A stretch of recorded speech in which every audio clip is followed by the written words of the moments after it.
पहले भी तू बहुत पैसे ले चुका है मुझसे। 40,000 हो गए भाई, कब देगा? अबे दे दूंगा यार। अपने बाप के लॉज के साथ भूत की तरह बंधा हूँ। कहाँ भागे जा रहा हूँ?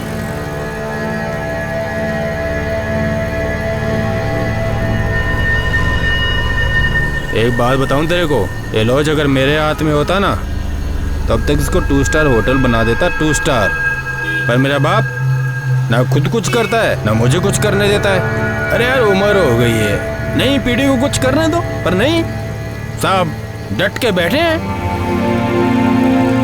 मैं तुझे एक बात बताऊं, अगर ऐसे ही चलता रहा ना तो ये जो लॉज है ना मेरे हाथ लग जाएगा और फिर तू मेरे पास आएगा इसे खरीदने के लिए। तू होटल बनाएगा।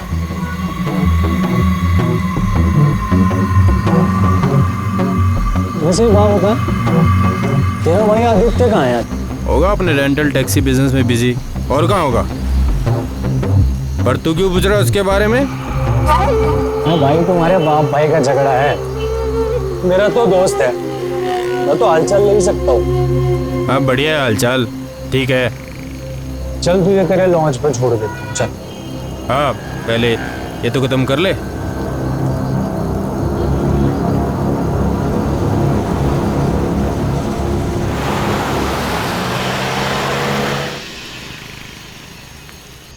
जब भी बही खाते खोल कर देखता हूं तो उसमें एक ही आंकड़ा बढ़ता हुआ दिखाई देता है, वो मेरी उम्र का। बाकी के सारे आंकड़े कम होते दिखाई दे रहे हैं। और आपके सर के बाल भी। ये वक्त मजाक का नहीं है निर्जा। जरा सोचो कि अगर ये लॉज नहीं चलेगा तो हम खाएंगे क्या? तो अभिषेक भी तो आपको यही समझाने की कोशिश कर रहा है पिछले 2 सालों से। तुम्हें क्या लगता है कि तुम उसकी वकालत करोगी और मैं उस नालायक के हाथ में ये लॉज दे दूंगा? तुम खुद सोचो, अपने पैरों पर खड़ा हुआ है वो। आज तक कोई ऐसा काम करके दिखाया उसने? आज मुझे देख लो, मैं 65 का हूं। आज भी 2 वक्त की रोटी मैं मेहनत करके कमा कर खाना चाहता हूं। आ गए तुम्हारे लाडले।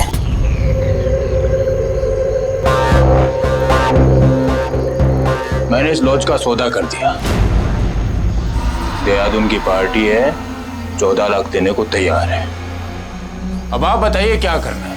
बस आप अगर इसके आगे एक शब्द बोला तो जब मैं मर जाऊंगा, ले आना इस लॉज में, रखना इस लॉज के बीचों बीच और जला देना मेरी चिता। और जब सब स्वाह हो जाए ना तब अपने मन की कर लेना।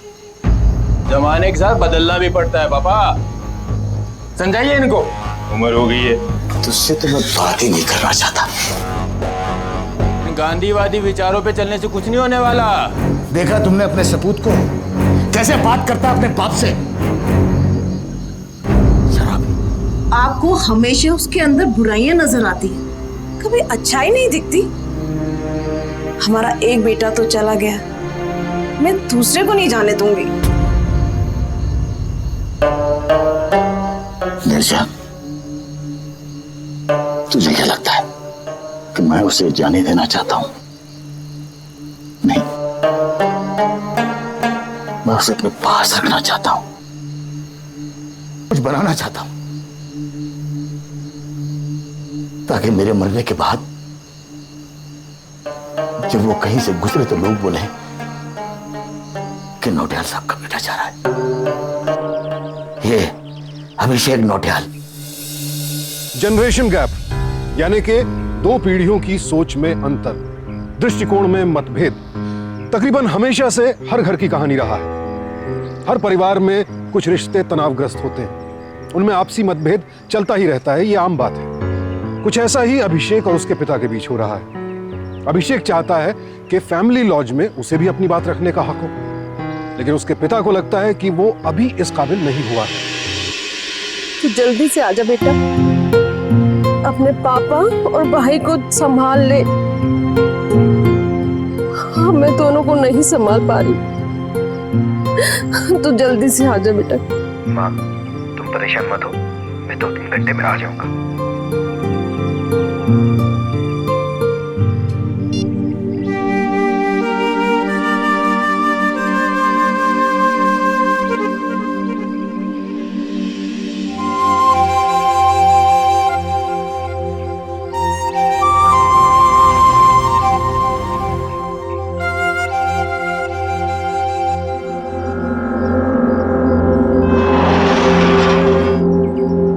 ये ले बेटा, तू ये मत सोच कि हम तेरे को समझते नहीं है, हम समझते। माँ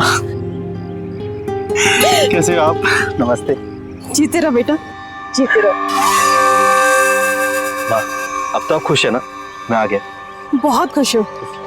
ये लीजिए लक्ष्मी मंदिर का प्रसाद, खाइए।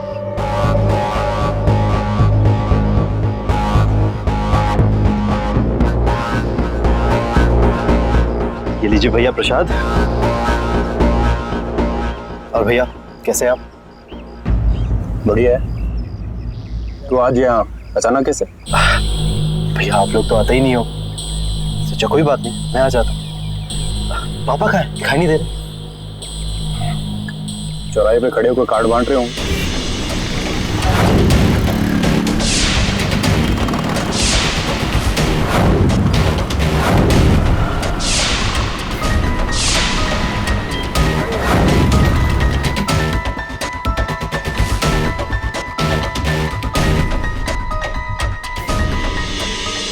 आइए भाई जी, आइए भाई जी, ये देखिए भाई जी, ये है हमारा लॉज। कमरा कितने का है? भाई जी बस 2000 रुपए। नहीं नहीं, बहुत ज़्यादा है। आपके लॉज की हालत ऐसी लग नहीं रही है। मैं तो एडजस्ट कर ही लूंगा, लेकिन मेरी फैमिली एडजस्ट नहीं कर पाएगी। सॉरी भाई जी नहीं, बहुत पुराना है। सॉरी सॉरी, भाई जी चलिए। Sorry, very sorry.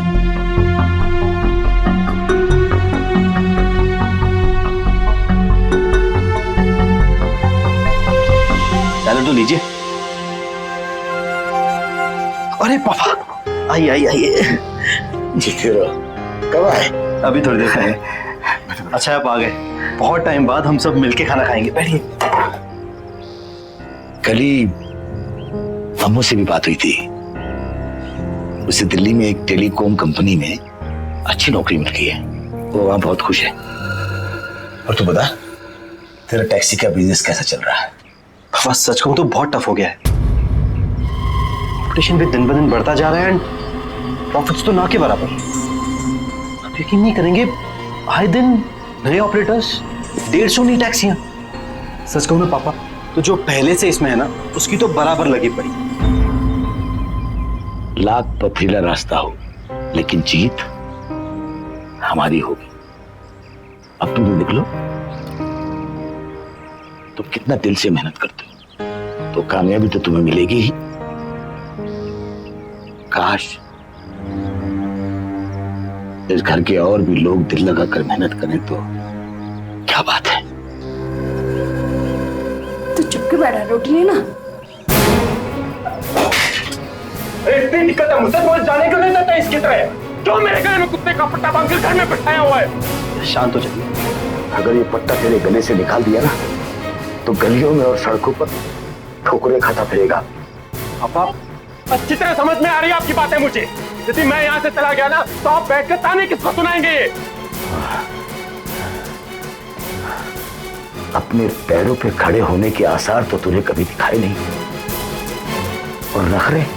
कहाँ के नखरे पापा? कौन से नखरे? नरक में जी रहा हूँ मैं तो। नरक में तू जी रहा है? अरे नरक में तो जी रहा हूँ मैं। तू क्या समझता है कि मुझे समझ में नहीं आता कि तू चाहता क्या है? मैं तंग आ गया, मैं तंग आ गया तेरी जिंदगी से। बेहतर होगा कि मैं खुद अपनी जान ले। क्या करें? रखिए, छोड़िए इसे, छोड़िए प्लीज, रखिए, बैठ जाइए। अरे यही तो चाहता है ये कि मैं मर जाऊं और लॉज इसके नाम पर हो जाए, और ये अपने मकसद में कामयाब हो जाए। आप शांत हो जाइए, भैया आप शांत हो। प्लीज प्लीज प्लीज भैया, गुस्सा ठंडा कीजिए। बैठिए, बैठ जाइए, आप खाना खाइए। पापा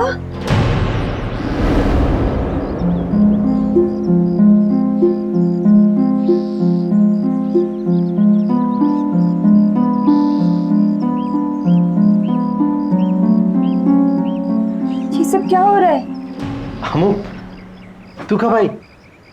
यकीन नहीं करेगी, हम सब तेरी बातें कर रहे थे। कैसी है तू? दिल्ली में सब ठीक है ना? दिल्ली वाले कहते हैं कि वहां पे बड़ा शोर है और यहाँ पहाड़ों में चैन और सुकून है।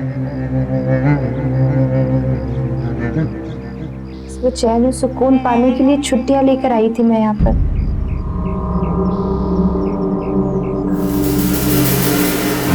पर यहाँ पर तो कुछ और ही चल रहा है। वो सब छोड़, आजा तू बैठ के खाना खा, जा बैठ जा। पापा,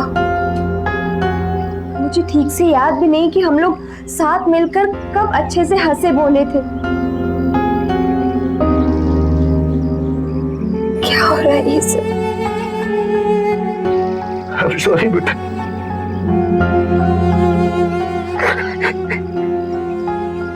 नहीं पापा,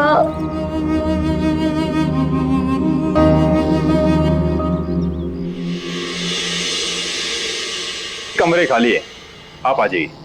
जी थैंक यू। हम लोग जा रहे हैं। आप चेकआउट कर रहे हैं? जी। तो सर आपके हुए 4000। 4000? जी। ये लीजिए 2000 रुपए। 2000 मतलब 4000 बनते हैं आप? आपने अपने कमरों की हालत देखी है? यहाँ हम क्या जानवर भी नहीं रह सकते? तो ये चीज आपने चेक इन करते समय नहीं देखी? नहीं देखी। चल भाई। वो जाकर है, पैसे निकाल। हाथ कैसे पैसे पकड़ो? निकाल, हाथ पकड़ा मत निकाल। चल नहीं मिलेंगे पैसे। क्या हुआ? पापा 4000 बनते हैं, 2000 दे रहे हैं। अरे तो तुम ग्राहक से ऐसे बात करोगे? अतिथि देवो भव। देखिए भाई साहब, ये मेरा बेटा है, इससे गलती होगी, उसके लिए मैं आपसे क्षमा चाहता हूँ। पापा का तो काम ही है सबके सामने मुझे नीचा दिखा। वो मुझे दुनिया के सामने बेइज्जत करने का एक मौका नहीं छोड़ते। पता नहीं यार पापा मुझसे इतना चिढ़ते क्यों हैं? भैया वो आपसे चिढ़ते सबसे ज्यादा है क्योंकि वो प्यार भी तो आपसे सबसे ज्यादा करते हैं ना। अच्छा जी, ये दुनिया का बड़ा अनोखा प्यार है, मेरी समझ में नहीं आता इस तरह का प्यार। देखा ना तूने, कल पार्टी लेकर आया, क्या किया उन्होंने? ना उनसे कुछ तो लॉस चलता है, ना किसी को चलाने देते हैं, ना बेचना चाहते हैं। मेरी समझ से तो बाहर है। भैया प्लीज गुस्सा मत कीजिए।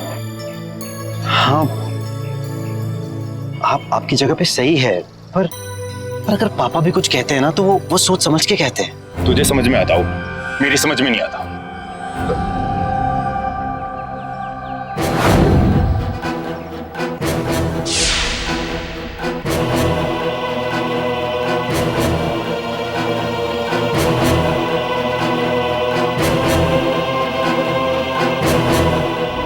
भैया, पापा बड़े भैया के कारण बहुत परेशान रहते हैं। दोनों हमेशा लड़ते भी रहते हैं। हमें ना कुछ करना चाहिए। क्या कर सकते हैं हम?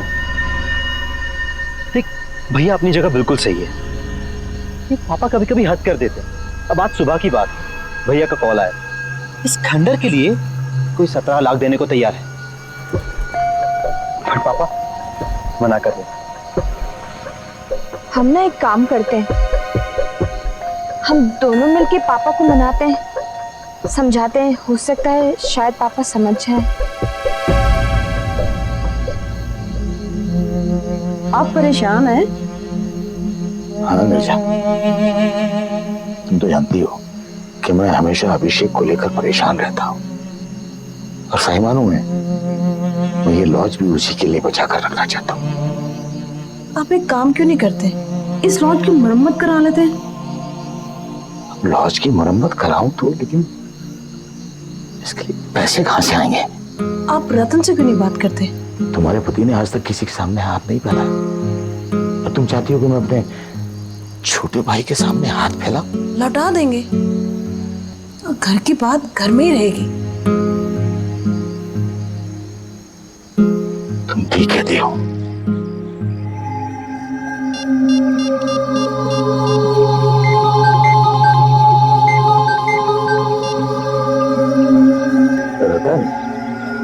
कैसे हो?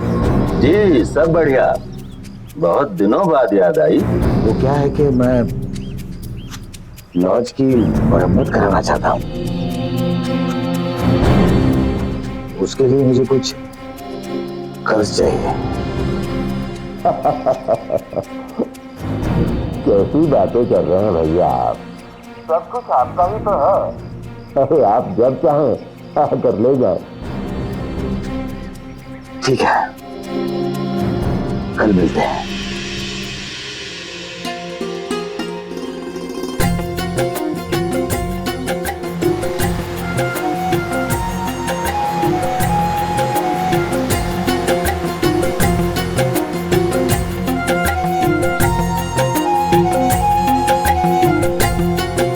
और भैया कैसी लग रही है मेरी खटारा? मजा आ रहा है? हाँ, ये भी पापा के लॉज की तरह टूटी फूटी है। इसे भी रिपेयर की जरूरत है। अब किसे रिपेयर की जरूरत है ये तो हम सभी जानते हैं। हाँ, तुझे भी पापा की तरह टूटी फूटी और खटारा चीज पसंद है। हटारा ही सही है तो अपनी। आ जाओ, आप भी थोड़े मजे ले लो इसके। चल।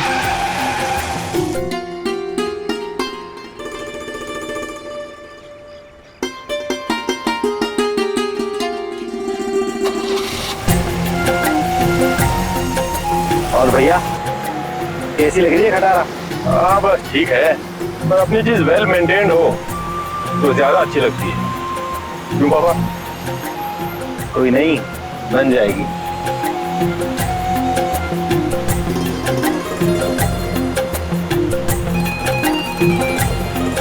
ये लो, आ गया चाचा का घर।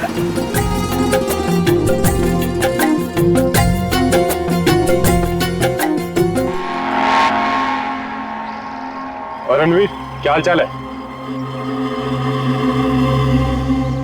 कोई नहीं भैया, चलो। भैया नमस्ते। नमस्ते नमस्ते नमस्ते। जीते रहो।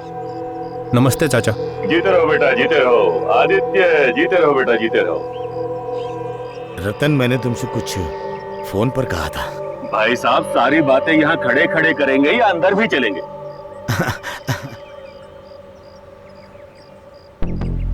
आइए बैठिए। हाँ हाँ, आजा बेटा, आजा आजा बेटा, आजा।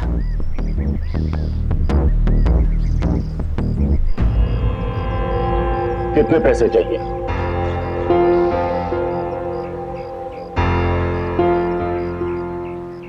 चाचा जी, फिलहाल हम लोगों का 7 लाख में काम हो जाएगा। पैसे वापस कब देंगे? ऐसे कैसे बोल रहे हो? जैसे जैसे आएंगे वैसे वैसे लौटा दूंगा। तीनों डिसाइड करके कोई एक तारीख बता दो। फरवरी, मार्च, अप्रैल। और हाँ, ये लॉज मैनेज कौन कर रहा है? चाचा जी, फिलहाल तो हम सब मिलके मैनेज कर रहे हैं, लेकिन ज्यादातर पापा ध्यान देते हैं वहां पर। हाँ चाचा, ध्यान तो पापा ही देते हैं, पर अपने तरीके से देते हैं। समय के साथ बदलना नहीं चाहते। भाई साहब, बुरा मत मानना, ये लॉज चलाना आपके बस की बात है नहीं। आप कुछ सोचते हैं, बेटा कुछ बोलता है। मेरी राय मानते हो तो आप ये लॉज बेच डालें, और 7 लाख की बजाय आप 14 लाख ले लो। एक मिनट, ये बेचने की बात कहां से आ गई? चाचा, ये तो साफ है कि लॉज चलाना आपकी बस की बात नहीं है। खास करके इस बेताल को अपनी पीठ पर लाद कर तो बिल्कुल भी नहीं। ओए रणवीर, मैं यहाँ पे चुपचाप बैठा हूँ, इसका मतलब ये नहीं कि तू कुछ भी बोलेगा। तेरी हिम्मत कैसे हुई मेरे घर में आकर मेरे बेटे को डांटने की? नीचे आकर। अकड़ भरी पड़ी है पूरे बदन में। इस अकड़ के बदले अगर थोड़ी सी अकल होती ना, तो आज तुम्हारे पिताजी की ये हालत ना होती। चाचा जी, आप भैया से ऐसे क्यों बात कर रहे हैं? तो कैसे बात करें? ये तो बचपन से ऐसे करते आ रहे हैं। अरे अब तो बड़े हो गए हो, अब तो अपनी मम्मी को पहले छोड़ दो।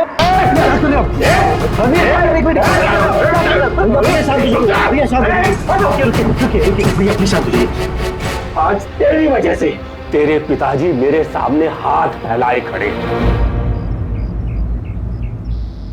हो गई तसल्ली तुझे? तसल्ली हो गई?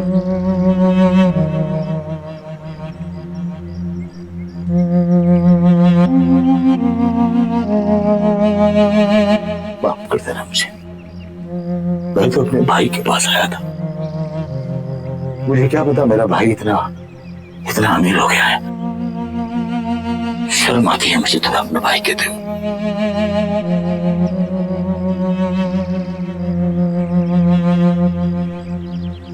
चलिए भैया, चलते प्लीज। चल।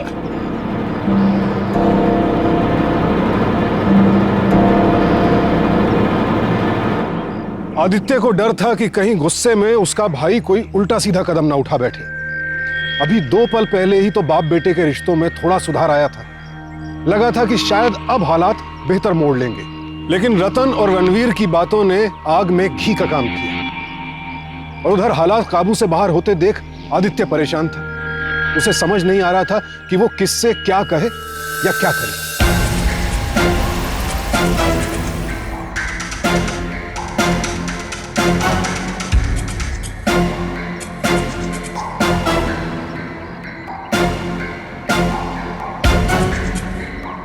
हाँ जी, क्या चाहिए? 3 चाय लाइएगा प्लीज।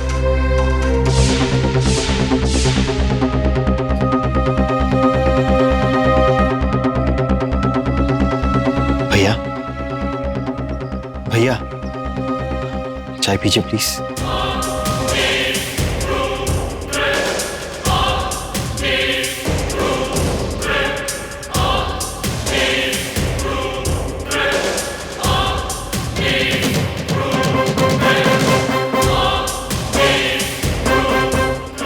पापा आप बैठिए ना, मैं 2 मिनट जरा आया।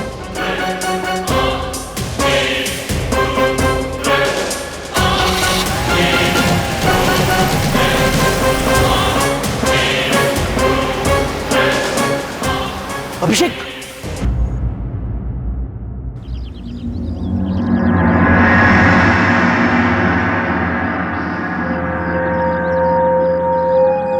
अभी तक नहीं आए। मुझे ना बहुत घबराहट हो रही है। माँ, माँ,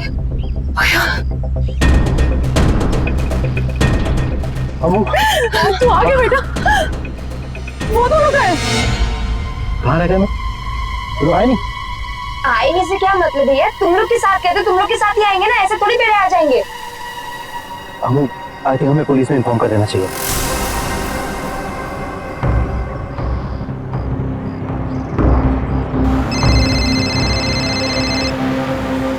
हेलो हेलो इंस्पेक्टर साहब। सर आदित्य भैया तो आ गए, पर बड़े भैया और पापा अभी तक आए नहीं। अब अपने भाई से मेरी बात कराइए। बात करो ना। हाँ सर। तुम अकेले कैसे वापस आए? हम तीनों साथ गए थे, पर कल ढाबे में खाना खाने के बाद मैं 2 मिनट पेशाब करने गया और तुमने देखा कि अभिषेक भैया और पापा गाड़ी लेके कहीं निकल गए। सर मैंने बहुत चिल्लाया, उन्हें रोकने की कोशिश की और वो लोग नहीं रुके। सर तुम वहीं रुको, हम आते हैं। हाँ हाँ हाँ सर। वहाँ आ जाएंगे ना? क्या हुआ? दीपक, नौटियाल लॉज। नौटियाल हाउस से फोन, सिर्फ एक भाई वापस आया है, थोड़ा तेज।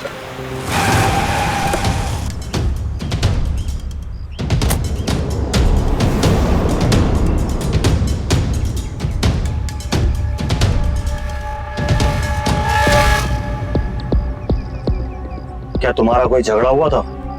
सर पापा और भैया के बीच बहस हुई थी, उनके बीच लड़ाई हुई थी, मेरे साथ तो कुछ भी नहीं सर। अच्छा, जब वो दोनों तुम्हें छोड़कर चले गए उसके बाद तुमने क्या किया? सर वो लोग जैसे ही वहां से निकले मैंने सोचा मैं उन्हें कॉल करता हूँ, तो फिर मैंने देखा कि मेरे पास मेरे फोन है नहीं, मेरा फोन चार्जिंग में था कार में, तो मैंने वहाँ ढाबे के बाजू में जो शॉप है वहाँ पे उन्हें कॉल करने की बहुत कोशिश की, पर सर उनका फोन नहीं लग रहा था। इनफैक्ट सर मैं भी कल से काफी बार ट्राई कर चुकी हूँ, लेकिन दोनों में से किसी का फोन नहीं लग रहा है सर। तो आप घर कैसे पहुंचे? सर क्या बताऊं आपको, सर मैं रास्ते में लिफ्ट ले लेकर पहुंचा हूं, मैं आज सुबह पहुंचा हूं। ऐसा करते हैं, आपके फादर और ब्रदर का डिस्क्रिप्शन पुलिस रेडियो पर दे देते हैं और साथ ही साथ आपकी गाड़ी का नंबर भी। कहीं ना कहीं से कोई ना कोई खबर तो जरूर मिलेगी। और हाँ, अगर आपको कोई खबर मिले तो हमें जरूर बताइएगा।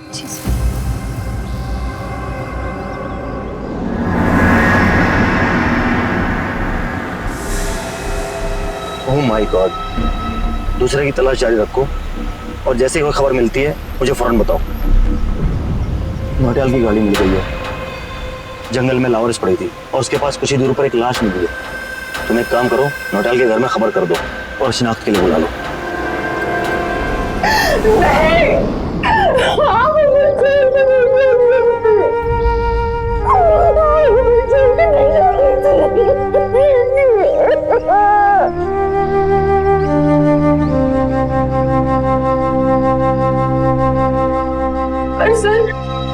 अभिषेक भैया वो अभी लापता है, इसकी कोई इंफॉर्मेशन नहीं है हमारे पास।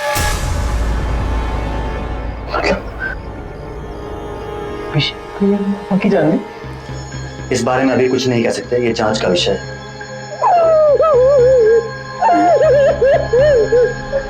प्लीज आप इन्हें ले जाइए।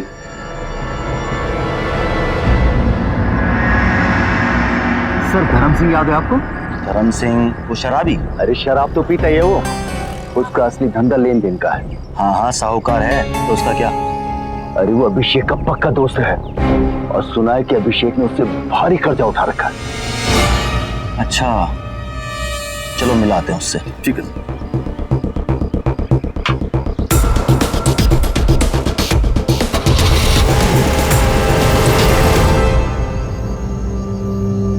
बैठना, रुकना, बात क्यों रहा है? बैठ बैठ बैठ के बात करते ना आराम से। तेरे से मिलने इतनी दूर से आया और तू भाग रहा है भैया। इधर देख, अभिषेक कहाँ है? मुझे क्या पता साहब अभिषेक कहाँ है? मैं तो खुद इतने दिन से ढूंढ रहा हूँ। अबे उसे तो हम ढूंढ रहे हैं, तू किस खुशी में ढूंढ रहा है? पैसे दिए ना मैं उसको उधार। क्यों भाई, इस खुशी में? ब्याज समझ लीजिए, दोस्ती दोस्ती समझ लीजिए। क्या बात है, कभी हमसे भी दोस्ती कर। क्या साहब, कैसी बात कर रहे हो? 40,000 रुपये दिया मैं उसको बस। अब उसको क्या, अब उसके छोटे भाई को तो 3.5 लाख रुपए दिए। मार्केट में ना इससे 10 गुना पैसा दे के रखता हूं मैं, लेकिन आज तक शिकायत नहीं वसूली। मुझे बता आप क्या पूछ रहे हो? अभिषेक किसकी जान ले सकता है? हाँ, अगर वजह हो और इरादा हो तो कोई भी किसी की जान ले सकता है।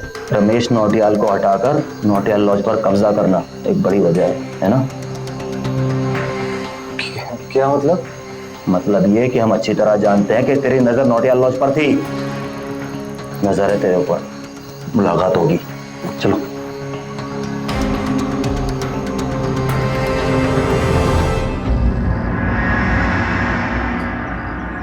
अरे कोई है? हाय पुलिस।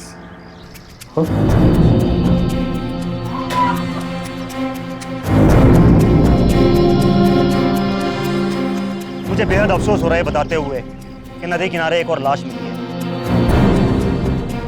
जिसका डिस्क्रिप्शन बिल्कुल अभिषेक से मैच करता है और सीने में गोली के निशान भी है। साहब, आप क्या बोल रहे हैं? हमारे कुछ समझ में नहीं आ रहा है, आप कहना क्या चाह रहे हैं? सर, पर ऐसा कैसे हो सकता है कि पापा ने अभिषेक को मारा? डेड बॉडी तो पहले पापा की मिली थी ना। माने कि डेड बॉडी पापा की पहले मिली होगी, लेकिन ये जरूरी तो नहीं कि मौत भी पहले पापा की हुई होगी। अभी पोस्टमार्टम रिपोर्ट नहीं आई है, जैसी आती है सब क्लियर हो जाएगा।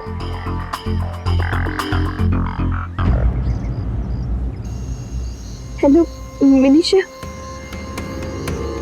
तेरी एक हेल्प चाहिए थी। टेक्निकल डिपार्टमेंट में निखिल को जानती है ना, मैंने तुझे बताया था ना। पापा और भैया के बारे में अगर उनके फोन कॉल्स के रिकॉर्ड से कुछ सुराग मिल जाता तो ना हेल्प हो जाती। नहीं, पुलिस कर रही है ना उनका काम, पर तू तो जानती है ना पुलिस को तो थोड़ा टाइम लग जाता है ना काम करने में। हाँ, thank you. Minisha, thank you.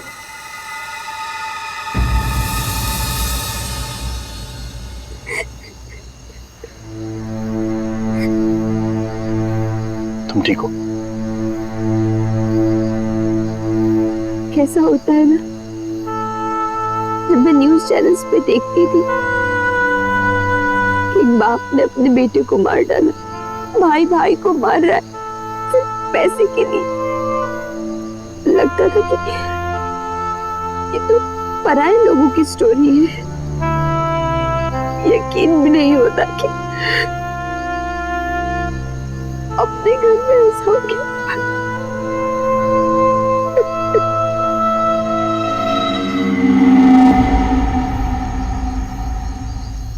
Ranveer,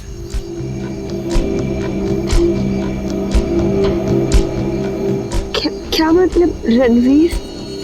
हम जब चाचा जी के यहाँ गए थे ना, तो रणवीर और अभिषेक के बीच किसी बात को लेकर बहुत बड़ी बहस हुई थी। बात यहाँ तक पहुंच गई कि दोनों के बीच हाथापाई हुई थी। क्या कह रहे हो तुम ये? हो सकता है ना। मैं इंस्पेक्टर गिरी को सब कुछ बता देता हूँ। बड़ी अजीब बात है, एक भाई अपने भाई के अंतिम संस्कार में शामिल नहीं हुआ। अजीब बात है ना। इस अजीब सी बात पर आप मुझे गिरफ्तार करना चाहेंगे? कोशिश करके देख लीजिए। देखिए नौटियाल साहब, अगर हम अपनी में आ गए ना तो आपकी सारी हेकड़ी बाहर आ जाएगी। आपका बेटा डबल मर्डर केस में प्राइम सस्पेक्ट है, समझ रहे ना आप? जिस शाम रमेश नौटियाल और उनके बेटे यहाँ से निकले, उनके पीछे पीछे आपका बेटा निकला देहरादून के लिए, ठीक है ना? खैर हम ये जानते हैं कि रमेश जी का और आपका पंगा हुआ था लॉज को लेकर, और उसके बाद रमेश जी और उनके बड़े बेटे की लाश मिली। और आपका बेटा ध्यान से, हम नहीं गए थे वहां, भैया आए थे यहाँ दान पात्र लेकर मदद मांगने। और आपने सोचा कि इससे अच्छा मौका क्या मिल सकता? देखिए मेजर साहब, अभिषेक और रणवीर का झगड़ा हुआ, पहले वो लोग निकले, फिर आपका बेटा रणवीर निकला, और अब आप कह रहे हैं कि वो देहरादून में, लेकिन उसका फोन लगातार स्विच ऑफ आ रहा है। अब आप अपने आप को मेरी जगह पर रखकर देखिए, इन हालात में मैं रणवीर पर शक करूं तो क्यों ना करूं। अभी तो हम चलते हैं, फिर मुलाकात हो सकती है।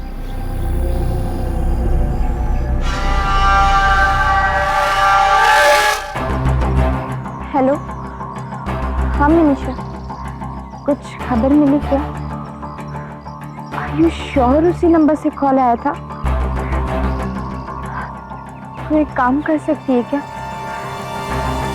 मुझे उस नंबर का स्क्रीनशॉट लेके भेज सकती है प्लीज? Thank you.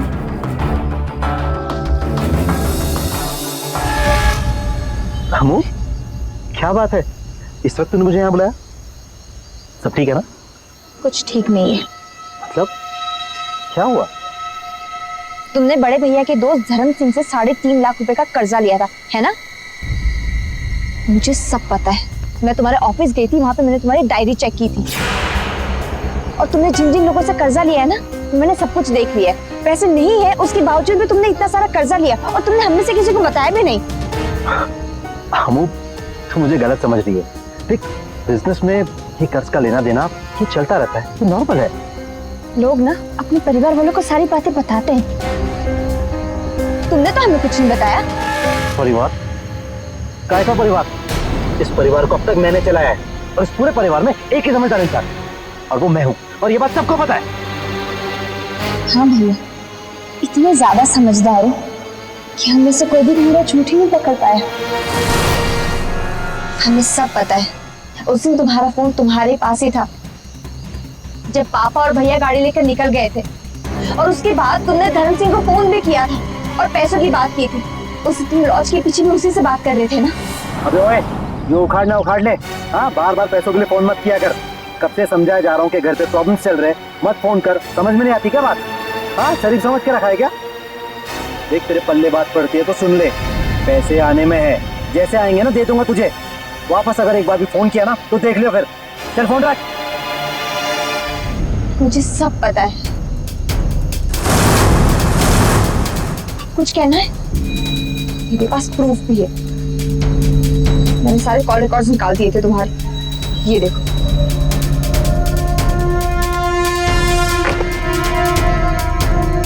है कुछ बचा कहने को?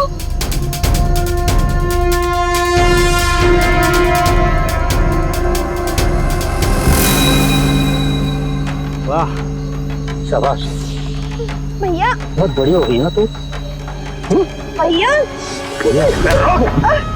चल तुझे तेरी असली जगह दिखाते हैं। चल चल।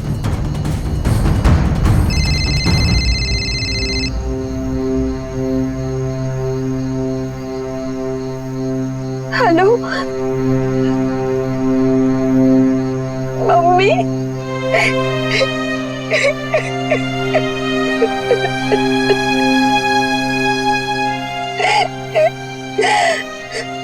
सब खत्म हो गया मम्मी।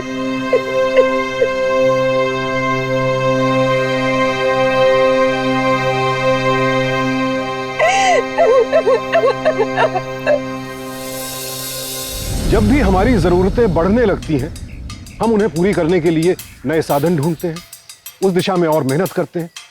लेकिन आदित्य ने शॉर्टकट अपनाया, अपनी जरूरतों को पूरा करने के लिए दोस्त से कर्ज लेता गया। और फिर एक दिन ऐसा आया कि उस कर्ज को चुकाने के लिए उसने अपने पिता और भाई को जान से ही मार डाला। हम तीनों चाचा जी के यहाँ से साथ में निकले थे। ये बहुत गुस्से में थे। पूरी मसूरी के सामने मुझे नीचा दिखाकर आपका कलेजा नहीं भरा? जो अपने घर वालों के सामने नीचा दिखाने के लिए मुझे यहाँ ले आए। और आदित्य, तू भी इनके साथ मिल गया? भैया, बेइज्जती सिर्फ आपके अकेले की नहीं हुई है, हमारी भी तो हुई है ना। इसमें मेरे और पापा की क्या गलती है? गलती चाहे किसी की भी हो, बस इस बार मैं ये बेइज्जती सहन नहीं करूंगा।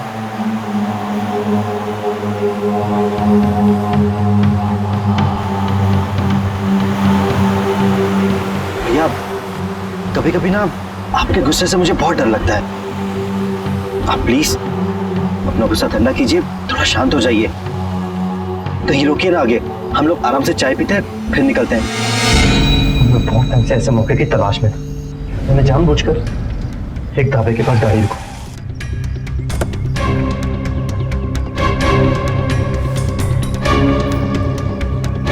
क्या चाहिए? 3 चाय लाइएगा प्लीज।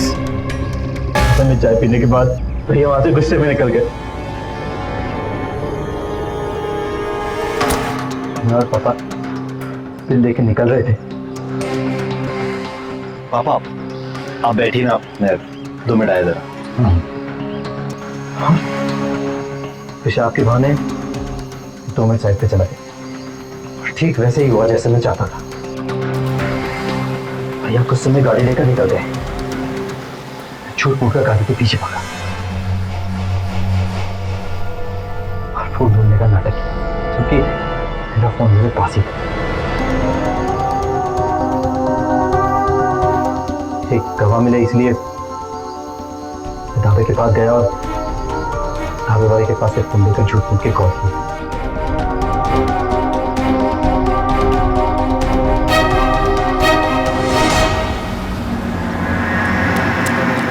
आदित्य रह गया?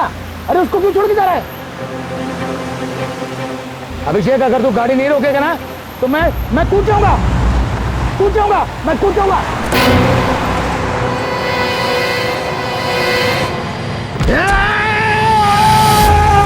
पापा,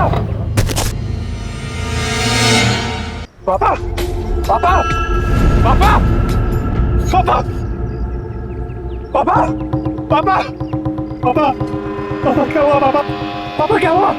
पापा आंखें खोलो। आदित्य, आदित्य देख पापा को क्या हुआ? ये लोग कहाँ गए? पापा, आदित्य।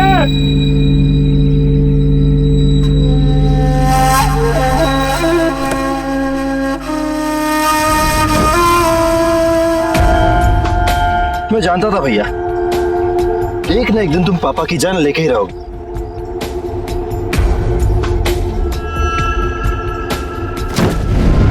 कोई है? आदित्य जल्दी आ, पापा को हॉस्पिटल लेकर जाना है। क्या हुआ पापा को? पापा क्या हुआ? तुमने पापा को मार दिया? मैंने नहीं मारा आदित्य, मैं कैसे मार सकता हूँ?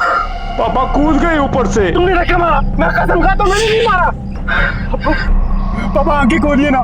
पापा पापा जो किया बहुत सही किया। वक्त तो गया, तू भी जाएगा। पापा आंखें खोलिए ना।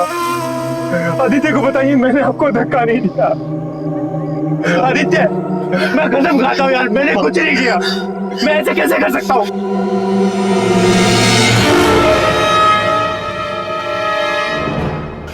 गन से क्या कर रहा तू? तुझे जीने का कोई हक ही नहीं। क्या कर रहा है? नहीं ना तू।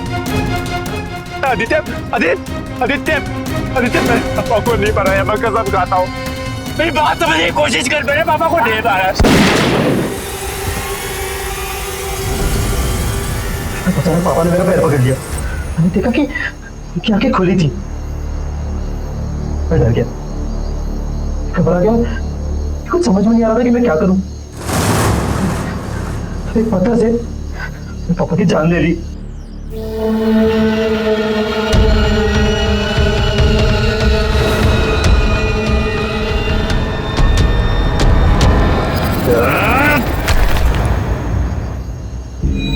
मार दिया।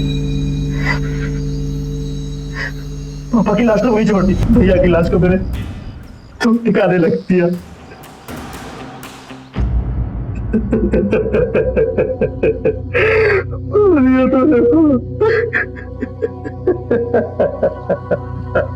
कोई कभी नहीं सोचता कि ऐसा कुछ उनके खुद के साथ या उनके परिवार में घट सकता है, और जब घट जाता है तब आती है इम्तिहान की घड़ी। आदित्य ने अपने अलावा किसी के बारे में नहीं सोचा, न परिवार के रिश्ते, न परिवार का नाम, न ही ये कि परिवार के बाकी सदस्यों पर इसका क्या असर होगा, कुछ भी नहीं। जीवन में एक बात हमेशा याद रखें कि हमारा हर एक निर्णय वर्तमान से लेकर भविष्य तक का हमारा पूरा रास्ता तय कर देता है। इसलिए कोई भी निर्णय लेने से पहले एक बार यह जरूर सोच लें कि हमारा दृष्टिकोण सही भी है या नहीं। सावधान इंडिया।